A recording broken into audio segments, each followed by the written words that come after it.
All right, it's been a busy late winter, early spring. A couple things going on with the trailer. Wanted to talk to you guys about. We're also planning a big trip. Want to talk about that too. End of last year, I noticed some wear on the inside of the tires, which led me to believe that the axle had bent, which it had.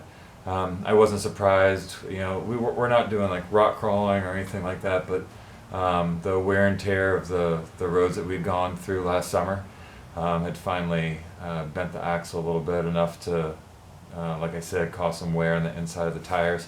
And I looked into a couple options. I've read about people rebending the axle. I thought about putting in just a larger one.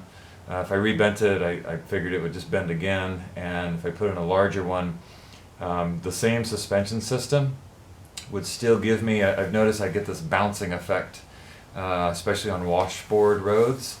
I've seen the trailer get a little airborne a couple times, which is somewhat disconcerting.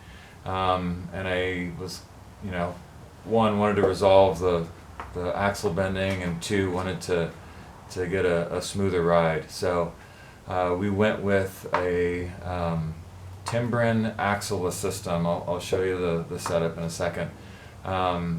Took several days in the garage. Had to, I'll put in some pictures right here. Had to grind off the spring perches, had to get everything smooth. Then we mocked everything up, had to measure and remeasure and measure again, just to make sure everything was straight and plumb and level and all that good stuff. Finally got it to where I wanted it, and drilled the holes, bolted it in, and took it for a test drive yesterday, and I'm really pleased with it. It's like having independent suspension on a trailer. Oh, super pleased with it. Excited to take it out this week. So let me show you around a little bit.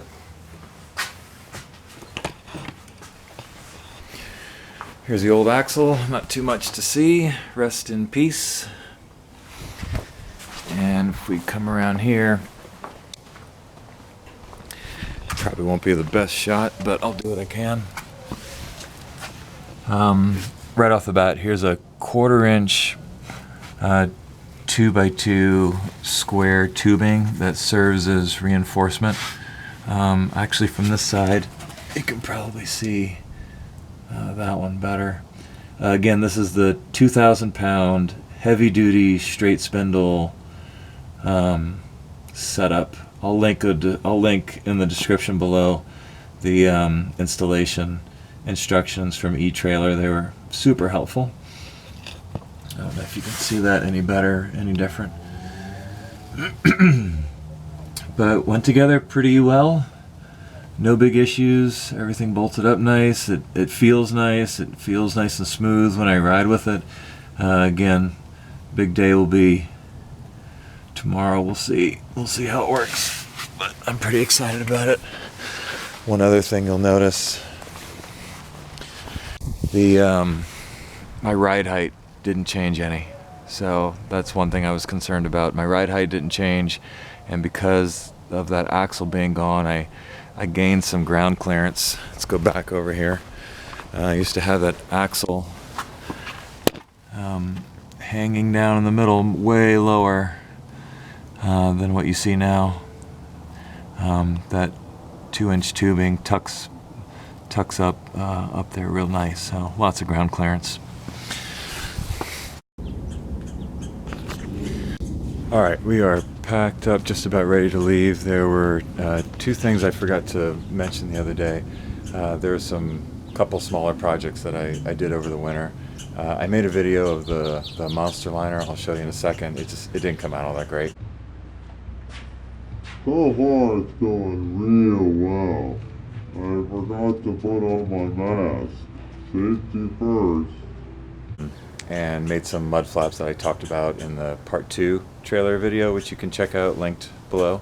Anyway, so all this was covered in Monstaliner. It came out really, really well. And then this lower part of the trailer, because I'd had some rock damage, and it came out really good. Like I'd mentioned before, I'd done it with the on a Jeep I had, did the whole tub, really liked it. I did around the back, did the fenders, around the whole perimeter. I even did the stabilizer jacks, did the bumper, same on the other side, and then inside I just did just where the dry food storage and the water, it's bungeed down pretty secure, but this area was getting kind of scuffed up, so I did that. It's hard to lift with one hand. So I just wanted to show you that. And then the second thing were my DIY mud flaps made out of a piece of square 1-inch aluminum. Got some little plastic caps on the end, some mud flaps that I cut, stainless steel bolts, and good to go. You guys who do any trailering are probably familiar with rock tamers, and they're spendy. So especially for as infrequent, I mean, we use the trailer a lot, but I wasn't going to drop that kind of money on them. Anyway, it cost me, I don't know, maybe $50 to make. So now rocks cannot damage that whole area. So I think I'll do a separate video about the West Desert. We'll keep this one just on some upgrades to the teardrop and the update, and check out my other video on our little West Desert trip. Okay, we'll talk to you later.